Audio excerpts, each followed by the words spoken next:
மருத்துவமனையிலிருந்து டிஸ்சார்ஜ் ஆகியுள்ள முதலமைச்சர் மு க ஸ்டாலின் மக்களுக்கான உழைப்பை வழங்கும் தனது கடமையை என்றும் தொடர்வேன் என்று கூறியுள்ளார். மருத்துவர் செங்குட்டுவேலு தலைமையிலான மருத்துவ வல்லுநர் குழு அளித்த சிகிச்சை முடிந்து முதலமைச்சர் ஸ்டாலின் முழுமையாக குணமடைந்து விட்டதாக அப்பல்லோ மருத்துவமனை அறிக்கை வெளியிட்டது. அதே சமயம் 3 நாள் இடைவெளிக்கு பின் வழக்கமான பணிகளை மேற்கொள்ள அறிவுறுத்தியுள்ளதாகவும் குறிப்பிட்டிருந்தது. இதனையடுத்து முதலமைச்சர் ஸ்டாலின் மருத்துவமனையிலிருந்து டிஸ்சார்ஜ் ஆகி வீடு திரும்பினார்.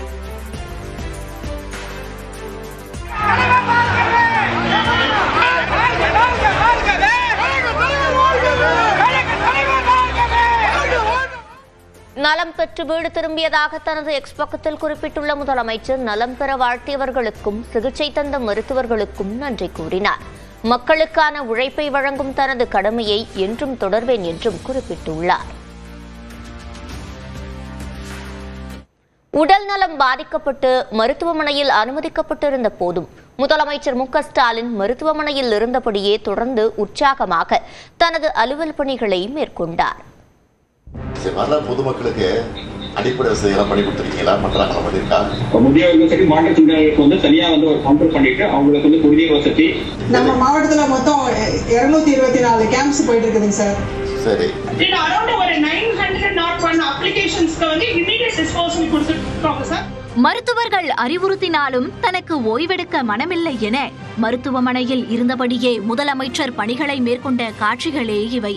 பல்வேறு நலத்திட்டங்களை தொடங்கி வைக்கவும் கள ஆய்வுக்காகவும் முதலமைச்சர் மு க ஸ்டாலின் தொடர் சுற்றுப்பயணங்களை மேற்கொண்டு வந்தார். கடந்த 22ஆம் தேதி திருப்பூருக்கு முதலமைச்சர் பயணம் மேற்கொள்ள இருந்தார். இந்நிலையில் கடந்த 21ஆம் தேதி சென்னையில் இருந்த முதலமைச்சர் வழக்கம் போல காலை நடைபயிற்சி மேற்கொண்டார். அப்போது அவருக்கு லேசான தலைச்சுற்றல் ஏற்பட்டது. இதனையடுத்து அவர் சென்னை அப்பல்லோ மருத்துவமனையில் அனுமதிக்கப்பட்டார். அவரை பரிசோதித்த மருத்துவர்கள் மருத்துவமனையிலேயே ஓய்வெடுக்க அவரை அறிவுறுத்தினர். இதனால் அவரது பயணம் ரத்து செய்யப்பட்டது.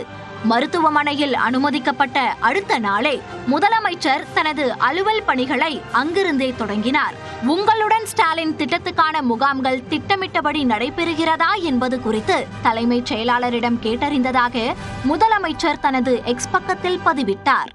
இதனைத் தொடர்ந்து காணொலி காட்சி வாயிலாக மாவட்ட ஆட்சியர்களுடன் ஆலோசனை நடத்திய முதலமைச்சர் எத்தனை மனுக்கள் பெறப்பட்டன, எத்தனை மனுக்களுக்கு தீர்வு காணப்பட்டது என்பவை குறித்து கேட்டறிந்தார்.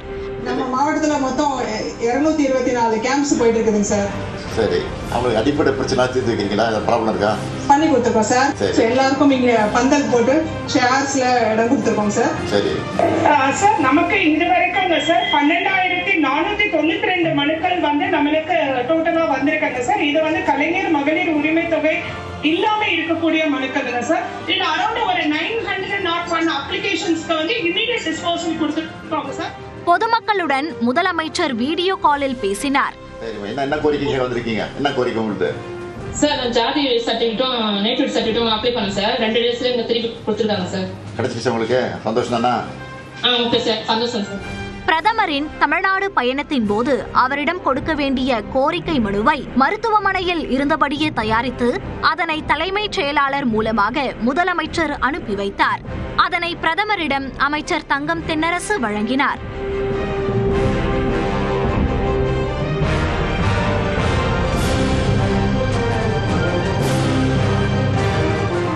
ஓரணியில் தமிழ்நாடு இயக்கம் மூலம் நடைபெற்று வரும் உறுப்பினர் சேர்க்கை செயல்பாடுகள் குறித்து திமுக மண்டல பொறுப்பாளர்களுடன் முதலமைச்சர் மு க ஸ்டாலின் கடந்த 26ஆம் தேதி ஆலோசனை மேற்கொண்டார். இது குறித்து தனது எக்ஸ் பக்கத்தில் பதிவிட்ட முதலமைச்சர் மு க ஸ்டாலின், களத்தில் திமுக தொண்டர்கள் ஓய்வின்றி களமாடிக் கொண்டிருக்கும் போது மருத்துவர்கள் அறிவுறுத்தினாலும் தனக்கு மருத்துவமனையில் ஓய்வெடுக்க மனமில்லை என தெரிவித்துள்ளார்.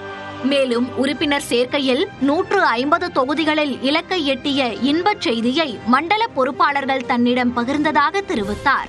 ஓரணியில் தமிழ்நாடு முன்னெடுப்பு குறித்த ஆலோசனைகளை வழங்கி உற்சாகம் பெற்றதாகவும் மு க ஸ்டாலின் தெரிவித்தார்.